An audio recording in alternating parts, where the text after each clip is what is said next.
La meilleure façon de garder un basilic que tu achètes dans le commerce, la première chose à faire, c'est de le rempoter. Tu ne veux pas diviser les pieds, il faut que tu prennes un pot vraiment plus grand parce que le terreau qu'ils ont utilisé, il est déjà épuisé, il n'y a plus de nutriments dedans.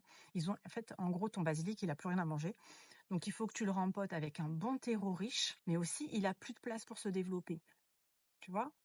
Là, les racines, en fait, elles chignonnent. Ton basilic, il va pas se développer si tu le laisses là-dedans. Deuxième chose, on va lui faire une petite taille pour qu'il puisse se développer, buissonner et se renforcer. Si tu ne le tailles pas et que tu prends que les petites feuilles, ton basilic, il va jamais repousser. Le tailler va le renforcer et va lui donner plus d'énergie pour pouvoir produire de nouvelles feuilles. Donc, c'est vraiment essentiel pour garder ton basilic. Troisième chose, l'arrosage.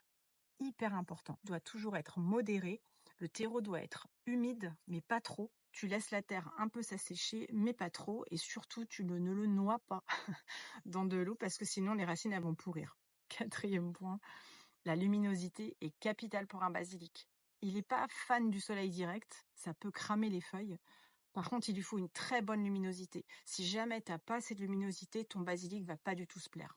Un rebord de fenêtre ou une pièce qui est vraiment très lumineuse. Normalement, avec tout ça, ton basilic il va être en pleine forme.